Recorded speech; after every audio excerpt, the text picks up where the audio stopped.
चलिए पढ़ते हैं 5 अप्रैल की करंट अफेयर के कुछ क्वेश्चन। प्रश्न नंबर 1, हाल ही में अंतर्राष्ट्रीय खान जागरूकता दिवस कब मनाया गया? तो देखिए आपके ऑप्शन हैं 2 अप्रैल, 4 अप्रैल, 6 अप्रैल या 1 अप्रैल। तो कब बनाया गया खान जागरूकता दिवस? तो इसका आंसर है ऑप्शन बी 4 अप्रैल। ठीक है, 4 अप्रैल को अंतर्राष्ट्रीय खान जागरूकता दिवस मनाया गया है। अगला प्रश्न देखेंगे, प्रश्न नंबर 2। देखिए ये खान जागरूकता दिवस क्यों बनाया गया? तो ये विश्व में खतरनाक खदानों के खतरों के बारे में जागरूकता पैदा करने के लिए बनाया गया है। अगला प्रश्न देखेंगे, प्रश्न नंबर 2। हाल ही में चीन ने किस भारतीय राज्य में 11 स्थानों के नाम बदलने की घोषणा की है? तो देखिए आपका ऑप्शन है option A Assam, B Nagaland, C Arunachal Pradesh या डी इनमें से कोई नहीं। तो देखिए चीन ने अभी अभी एक लिस्ट जारी की है जिसमें उसने भारत के एक राज्य के 11 स्थानों के नाम बदले हैं। ठीक है, तो कौन सा वो राज्य है? देखिए अरुणाचल प्रदेश। आप सबको पता होगा अरुणाचल प्रदेश को चीन अपना हिस्सा मानता है। ठीक है, दक्षिणी चीन का हिस्सा मानता है।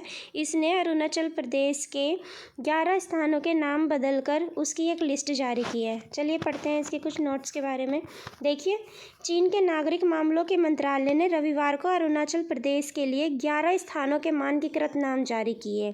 ठीक है, ड्रैगन अरुणाचल प्रदेश को दक्षिणी चीन का हिस्सा बताता है और इसे जांगनान कहता है। जो भारत का अरुणाचल प्रदेश है इसको चीन जांगनान कह के बुलाता है। आगे अगला नोट देखेंगे, इससे पहले भी चीन 2017 में 6 बार और 2021 में 15 स्थानों के नाम बदलने की लिस्ट जारी कर चुका है। यानी 2017 में इसने 6 स्थानों की लिस्ट जारी की थी और 2021 में 15 स्थानों के नाम चेंज करके एक लिस्ट जारी की थी।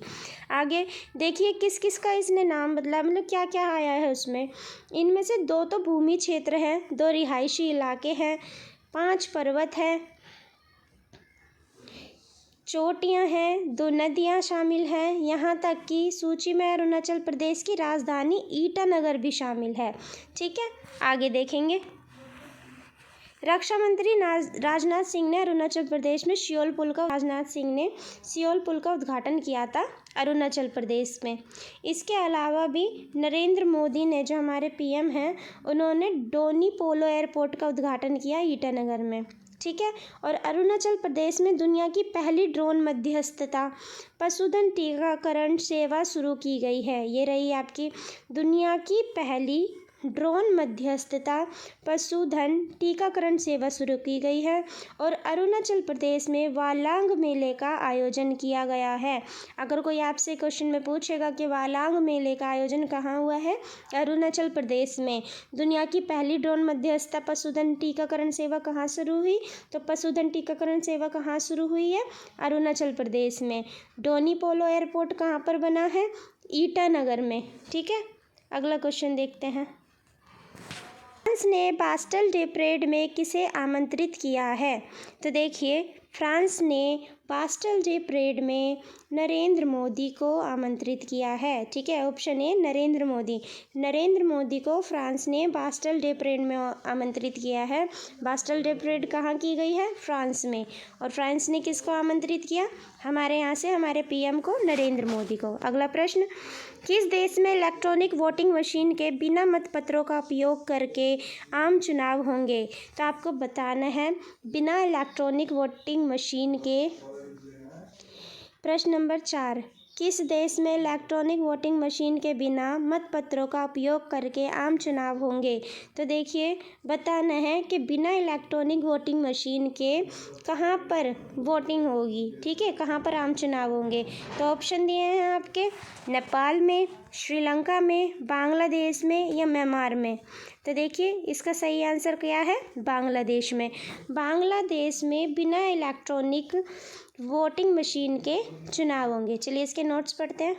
देखिए नोट, बांग्लादेश ने अपना पहला सबमरीन बेस शुरू किया है और बांग्लादेश में वैश्विक युवा जलवायु शिखर सम्मेलन भी हुआ है।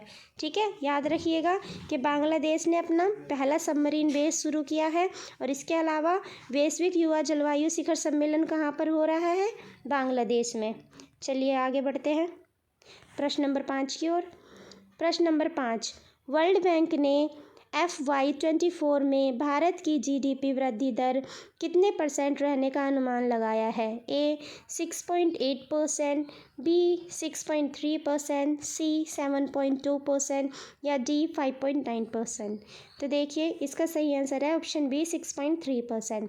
वर्ल्ड बैंक ने FY24 में भारत की GDP दर 6.3% रहने का अनुमान लगाया है। चलिए देखते हैं अगला प्रश्न नंबर 6। हाल ही में अनुमानित टीबी मामलों के लिए खुद का मॉडल विकसित करने वाला दुनिया का पहला देश कौन बना है? देखिए कहा गया है कि वर्ल्ड का पूरी दुनिया का पहला देश कौन सा है जिसने टीबी मामलों के लिए खुद का मॉडल विकसित किया है। ठीक है, अपने खुद का मॉडल विकसित करने वाला दुनिया का पहला देश कौन बना है? आपके ऑप्शन है भारत, बांग्लादेश, पाकिस्तान या इनमें से कोई नहीं। तो देखिए इसका सही आंसर है ऑप्शन ए भारत। हमारा जो भारत है वो दुनिया का पहला देश बना है जिसने टीबी मामलों पर खुद का मॉडल विकसित किया है। ठीक है, दुनिया का पहला देश। आगे देखेंगे क्वेश्चन नंबर 7। किसने लुआचारी पहनकर अफ्रीका में माउंट किलिमंजारो की चढ़ाई की है? तो आपके ऑप्शन है प्रेरणा मित्तल, शिवांगी सिंह, अंजलि शर्मा या कविता रानी। तो देखिए इसका सही आंसर है सी अंजलि शर्मा। अंजलि शर्मा ने लुआचारी पहनकर अफ्रीका में माउंट किलिमंजारो की चढ़ाई की है। ठीक है, इसके नोट्स देखिए, इसके बारे में मैंने एक नोट लिखा है वो पढ़िए। देखिए उन्होंने एक पारंपरिक गड्डी पोशाक लुआचड़ी पहनी थी।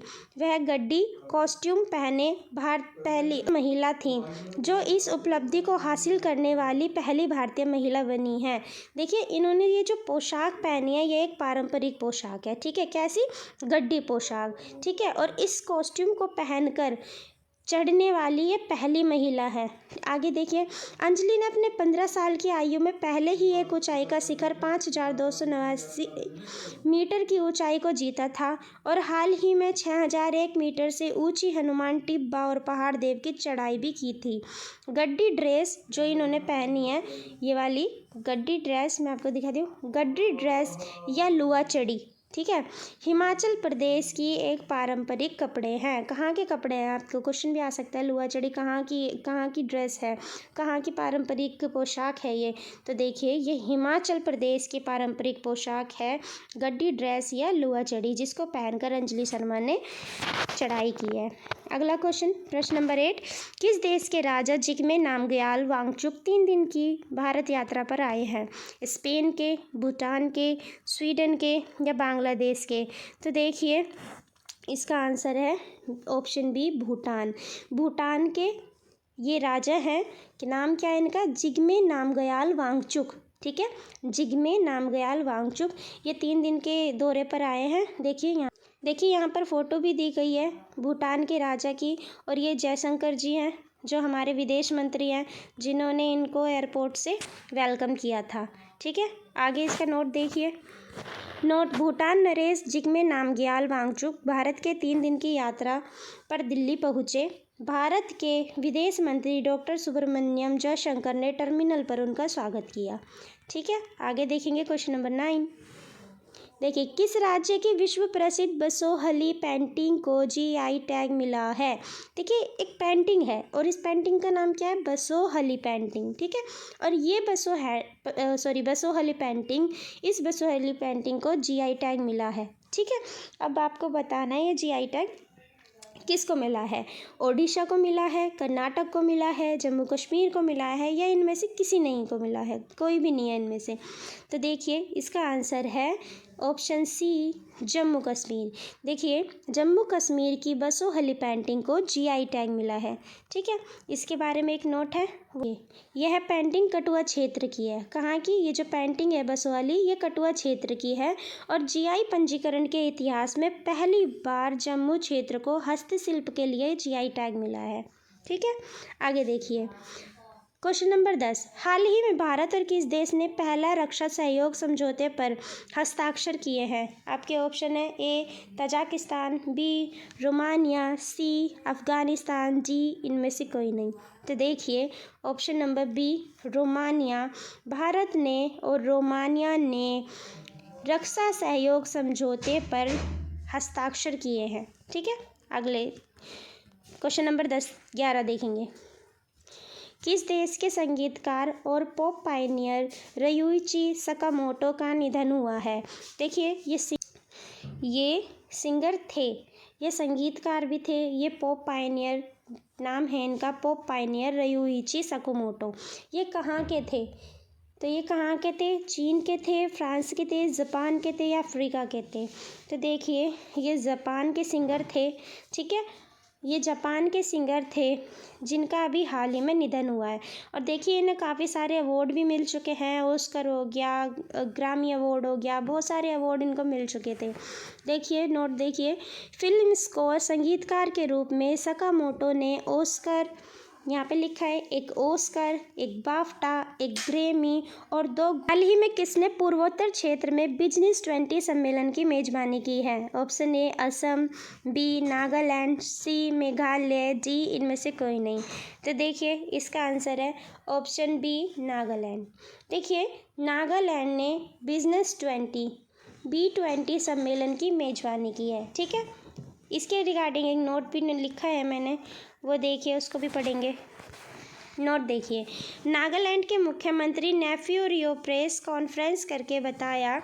ठीक है, जो देखिए, नागालैंड के मुख्यमंत्री नेफ्यू रियो ने प्रेस कॉन्फ्रेंस करके बताया कि 4 से 6 अप्रैल से कोहिमा में होने वाले B20 सम्मेलन में 29 देशों के 64 प्रतिनिधि शामिल होंगे और बुधवार को होने वाले मुख्य बिजनेस 20 सम्मेलन में केंद्रीय विदेश राज्य मंत्री डॉक्टर राज्य कुमार रंजन सिंह शामिल होंगे।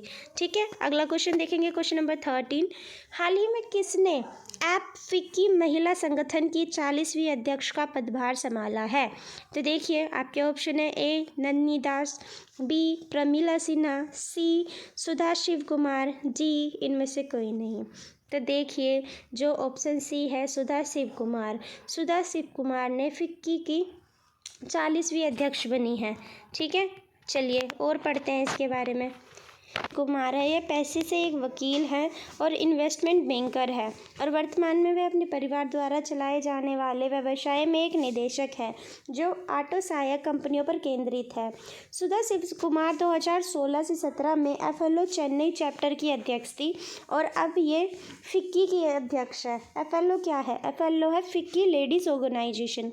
ठीक है, अगला देखेंगे क्वेश्चन नंबर 14। हाल ही में किस राज्य सरकार ने गर्मी को मात देने के लिए कूल रूफ पॉलिसी शुरू की है? तो देखिए, किसने शुरू की है? ए तेलंगाना, बी राजस्थान, सी आंध्र प्रदेश या डी इनमें से कोई नहीं। तो देखिए, इसका सही आंसर है ऑप्शन ए तेलंगाना। ठीक है, तेलंगाना ने गर्मी को मात देने के लिए कूल रूफ पॉलिसी चलाई है। ठीक है, चलिए इसके बारे में कुछ और पढ़ते हैं। देखिए, कूल रूफ पॉलिसी पेश करने वाला देश का पहला राज्य बना है तेलंगाना। ठीक है, हमारे देश में पहला ऐसा राज्य है तेलंगाना जिसने कूल रूफ पॉलिसी को चलाया है। ठीक है, आज तक तेलंगाना से पहले किसी भी राज्य ने, हमारे देश के किसी भी राज्य ने ऐसी कोई पॉलिसी नहीं चलाई है जैसी पॉलिसी तेलंगाना चला रहा है।